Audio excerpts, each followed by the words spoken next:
My soon-to-be wife laughed and said, "I'm not signing a prenup. Don't be ridiculous." I replied, "I respect your decision." Then I canceled the caterer, the venue, and the florist for our wedding. 3 days later, she was crying on the phone to me. I, 32M, had been with her for 4 years when I finally proposed. It wasn't a spontaneous decision. I'd thought about it for months, weighed every angle, considered every outcome. She was beautiful, successful in her own right as a corporate attorney, and we'd built what I thought was a solid foundation. My parents loved her. Her parents tolerated me. Everything seemed to align perfectly. The proposal happened at the same restaurant where we'd had our first date. She cried, said yes immediately, and posted about it on social media before we even left the table. The ring was exactly what she'd wanted. I'd enlisted her best friend to help me figure that out. For 2 weeks after, we were in that euphoric bubble where everything felt possible and nothing could go wrong. Then I brought up the prenup. We were sitting in my home office going over wedding budgets when I mentioned it casually, the way you might bring up whether to have an open bar or a cash bar. I explained that given my business holdings and the family trust my grandfather had established, it was something my lawyer recommended we handle before the wedding. I wasn't trying to be cold about it. I genuinely thought she'd understand the practical necessity. She looked up from the guest list she'd been reviewing and laughed. Not a nervous laugh or an uncomfortable one, but a genuine, dismissive laugh that made my stomach tighten. She told me not to be ridiculous and went back to her list like I'd just suggested we serve gas station sushi at the reception. When I pressed gently, explaining this wasn't about trust, but about protecting what each of us had built independently, she set down her pen and looked at me with an expression I'd never seen before. It was somewhere between amused and annoyed, like I was a child who'd asked why the sky couldn't be green instead of blue. She informed me flatly that she wasn't signing a prenup and I needed to drop it. She reminded me that she made good money herself and didn't need mine, which made the whole suggestion insulting. Then she picked up her phone and started texting someone, conversation apparently over. I sat there for a moment processing what had just happened. The dismissiveness bothered me more than the refusal. We were supposed to be partners making life decisions together, but she'd just shut down a legitimate concern without even discussing it. I told her I respected her decision and that I needed to think about some things. She didn't even look up from her phone when she acknowledged what I'd said. That night, I didn't sleep much. I kept replaying the conversation and that laugh. I'd built my software company from nothing, 60-hour weeks for 3 years, living off ramen and coffee, maxing out credit cards to keep servers running. The company had finally taken off 18 months ago when a major corporation acquired one of our patents, and we'd secured Series B funding. I wasn't wealthy by Silicon Valley standards, but I was comfortable. More importantly, I had prospects. The family trust was separate. My grandfather had been a surgeon who'd invested wisely and set up provisions for his grandchildren's futures. That money had specific stipulations about protection and preservation. It wasn't even fully mine to risk, legally speaking. But beyond the money, something else nagged at me. Her immediate dismissal without discussion. The laugh. The way she'd shut down the conversation entirely. It suggested a fundamental disagreement about how we made decisions together. If we couldn't talk about something this important, what else would we struggle with? By morning, I'd made my decision. I called my lawyer first thing and explained the situation. He was unsurprised and told me I was making the right call by taking it seriously. Then I started making the other calls: caterer, venue, florist, photographer, DJ. Each conversation was identical. I explained that I needed to cancel due to unforeseen circumstances, accepted whatever cancellation fees applied, and asked them not to communicate with my fiancé about it. The venue was the biggest hit. We lost the entire deposit, nearly $15,000. The caterer was surprisingly understanding and only charged 20%. The florist was a family friend who refunded everything. By noon, the wedding scheduled for 6 weeks away had been systematically dismantled. I didn't tell her that day, or the next. I went to work, came home, acted normally. She was busy with her own job, and wedding planning consumed her evenings, so she didn't notice my quietness. She kept talking about seating arrangements and whether we should do a photo booth. I listened and nodded and felt increasingly certain I was doing the right thing. On the third day, the venue called her. I was in a meeting when my phone started buzzing repeatedly. Text after text came through, each more frantic than the last. She demanded to know what was happening, why the venue had called to confirm they'd processed the cancellation, whether this was some kind of mistake. I didn't respond immediately. I was genuinely in a client presentation and couldn't check my phone. By the time I got out 2 hours later, I had 17 missed calls and 32 text messages. The texts had evolved from confused to angry to panicked. The most recent ones were just question marks, strings of them, like she was losing the ability to form actual questions. I called her back from my car. She answered before the first ring finished, and I could immediately tell she'd been crying. Her voice had that thick, congested quality that comes from sustained sobbing. She asked what was happening, whether the venue had made an error, why they were saying the wedding was canceled. I told her there was no error, and I had canceled everything. The line went silent except for her breathing. Then she asked why, and her voice cracked on the single syllable. I reminded her of our conversation about the prenup and explained that her refusal to even discuss it had made me realize we weren't ready to get married. I told her that marriage required being able to talk about difficult topics together, and her immediate dismissal of my concerns had shown me we couldn't do that yet. She started talking fast, words tumbling over each other. She said she'd signed the prenup. She hadn't realized how serious I was. She'd thought I was just being paranoid. She loved me, and we could work this out. She promised we could go to counseling, could talk through everything, could make it work. I let her finish before responding. I asked her why she was willing to sign it now, when 3 days ago she'd laughed at the suggestion. She went quiet again. Then she told me I was being unfair, that I should have explained how important it was to me, that she deserved a chance to make this right. I pointed out that I had explained its importance, and she dismissed me without discussion. I told her that her sudden willingness to sign now that the wedding was canceled suggested her objection wasn't about principle at all. It was about control. She'd thought she could refuse and I'd back down. Now that she realized I wouldn't, she was willing to agree, but that didn't address the underlying problem of how she'd approached the conversation initially. She started crying harder and told me I was ruining everything over a stupid piece of paper. She said her friends were going to ask questions. Her parents had already paid for their flights. Everyone was expecting a wedding. She asked what she was supposed to tell people. That's when something clicked for me. She was crying about the optics, the social embarrassment, the explanations she'd have to give. She hadn't once said she was heartbroken about losing me or devastated that our relationship was ending. It was all about the wedding, the event, the public perception. I told her she could tell people whatever she wanted and that I was sorry for the pain this caused, but my decision was final. Then I ended the call. Update 1. The next few days were brutal. She showed up at my apartment twice, once at 11 at night, once at 6 in the morning. Both times I didn't answer the door. She left flowers, letters, and once a thumb drive that I threw away without looking at. Her best friend called to tell me I was making a huge mistake and that I'd never find anyone better. Her mother called to inform me that I was a cruel man who'd humiliated her daughter. I blocked most of them eventually, not out of anger, but for self-preservation. Work became my refuge.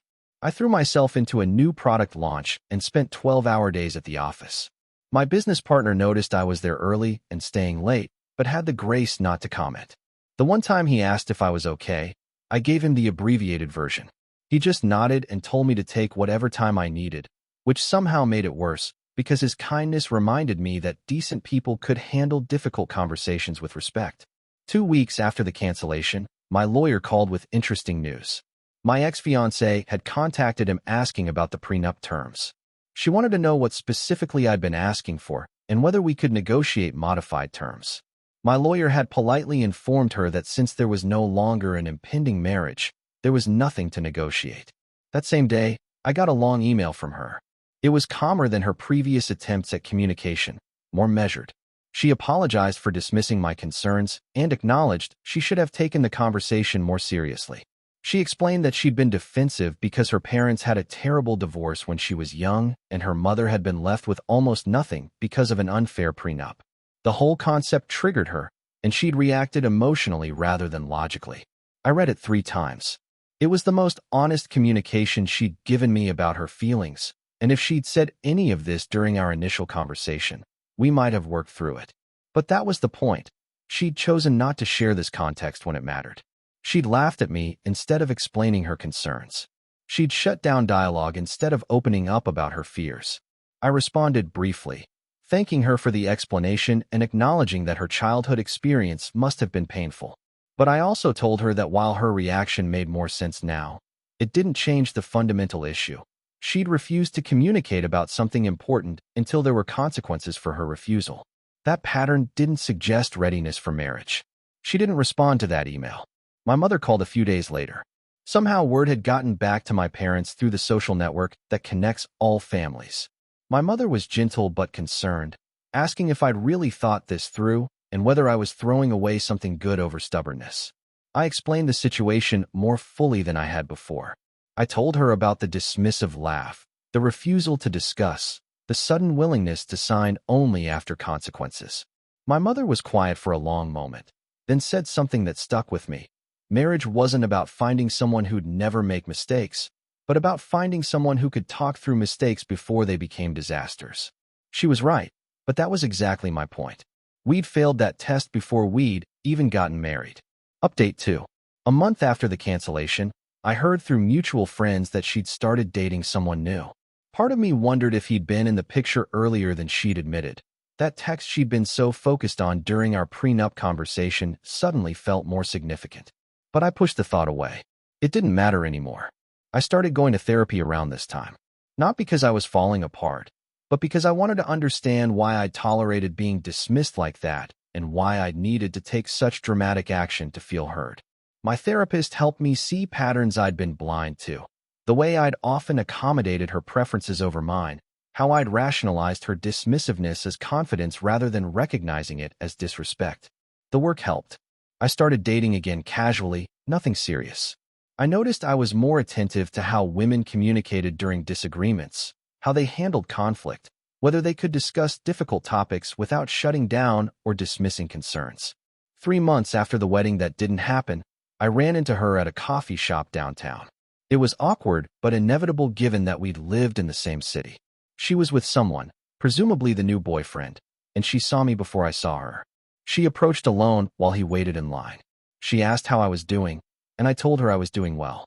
She said she'd been thinking about everything and understood now why I'd made the choice I did.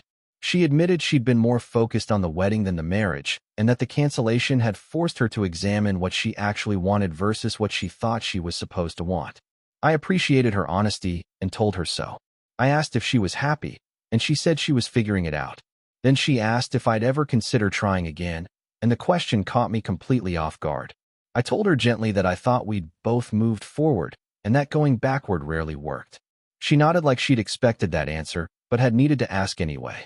Before she walked away, she thanked me for respecting her enough to end things rather than marrying her while harboring resentment. It was an odd thing to be thanked for, but I understood what she meant. I'd given her a hard truth rather than a comfortable lie. After she left, I sat there for a while thinking about the whole situation. I didn't regret my decision.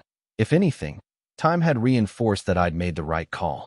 But I did feel sad about what we'd lost and what we'd never really had in the first place. The irony wasn't lost on me.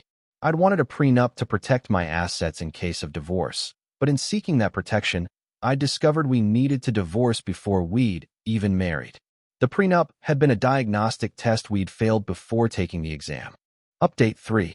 6 months later, my company got acquired. It wasn't the outcome I'd been pushing for. I'd wanted to grow independently, but the offer was substantial enough that turning it down would have been financial malpractice. The acquisition meant a significant payout and stock options in the parent company. The timing felt significant. If I'd married her without a prenup, we'd have been heading into this massive windfall without any protection in place. And given how our relationship had actually functioned, her dismissiveness, my accommodation, the underlying communication problems we'd never addressed, I had no doubt we'd have ended up divorced within a few years. The financial implications would have been devastating. I didn't feel vindicated exactly, but I did feel relieved that my instincts had been sound. My lawyer, who'd guided me through the whole process, took me out for drinks to celebrate the acquisition. He'd been the one who'd first raised the prenup issue, who'd supported my decision to cancel the wedding, who'd dealt with the aftermath legally. Over whiskey, he told me that most people didn't have the courage to walk away from something comfortable when they saw fundamental problems. He said most people convinced themselves that love would solve everything, and then ended up in his office 5 years later, trying to divide assets while hating each other. I thought about that a lot. I'd been lucky in a way, I'd seen the warning signs early enough to act on them. Not everyone got that clarity before making an irrevocable commitment. I ran into her friend group one evening at a restaurant. They were celebrating something, I didn't ask what, and one of them approached me outside while I was waiting for my car. She told me that my ex had gotten engaged to the guy she'd started dating after me. She said it with a strange mixture of concern and satisfaction, like she was testing how I'd react. I congratulated her genuinely and said I hoped they'd be happy together. The friend studied my face like she was trying to detect bullshit, then seemed satisfied that I meant it. Before walking away, she mentioned that they were doing a prenup this time. I didn't react visibly, but internally, I felt a complex mix of emotions. Relief that she'd learned something from our situation.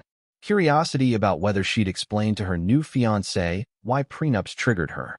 Satisfaction that the whole ordeal hadn't been for nothing if it had taught her something about how to approach difficult conversations. But mostly, I just felt grateful that I wasn't the one navigating those conversations with her anymore. A year after our canceled wedding, I met someone new. She was different in fundamental ways, an architect with her own successful firm, someone who approached conflict directly rather than avoiding it, someone who could disagree without being disagreeable. Early in our relationship, probably too early by conventional standards, I told her the whole story about the canceled wedding and the prenup. She listened carefully and then asked what I'd learned from the experience. Not about prenups or relationships generally, but about myself specifically. The question surprised me because no one else had framed it that way. I told her I'd learned that I needed to trust my instincts when something felt fundamentally wrong, even if I couldn't articulate exactly why at first. I'd learned that how someone handles disagreement tells you more about their character than how they handle agreement. I'd learned that dramatic action sometimes serves as a diagnostic tool that reveals truth you couldn't see otherwise. She nodded and then told me that if we ever got to the point of marriage, she'd want a prenup too. Not because she expected failure, but because she'd built something she was proud of and wanted to protect, and she respected when other people felt the same way about their own achievements. I remember feeling something unlock in my chest when she said that. It wasn't relief exactly, it was recognition. This was what partnership looked like when both people approached difficult topics as collaborators rather than adversaries. We've been together now for 8 months. It's still early, and I'm not rushing toward any finish lines. But I pay attention differently now. I notice how she communicates when she's frustrated, how she handles disappointment, how she approaches problems. I notice how she makes space for difficult conversations rather than avoiding them. And I notice how different I feel. Less like I'm managing someone else's emotions, and more like I'm building something together with someone who carries her share of the weight. Looking back at the canceled wedding, I don't see it as a failure anymore. I see it as the moment I chose myself and my future over comfort and convenience. I see it as the moment I decided that being alone was better than being with someone who couldn't meet me halfway in the hard conversations. The prenup was never really about the money. It was about finding someone who understood that protecting what you'd built didn't mean you loved them less. It meant you respected both yourself and them enough to be honest about the realities of life. It was about finding someone who could hear concerns without hearing criticism. I'm grateful I learned that lesson when I did. Before making a commitment, I'd have regretted. And I'm grateful that the cost was a canceled wedding rather than a messy divorce. Sometimes the best revenge isn't elaborate or dramatic. Sometimes it's just living well and learning from your mistakes. Sometimes it's finding someone better suited to you and building something healthier. Sometimes it's just being grateful that you trusted yourself when it mattered most. That's enough. If you'd like to see more stories like this, a gentle tap on the subscribe and hype button would mean the world to us. Please subscribe and press the hype button.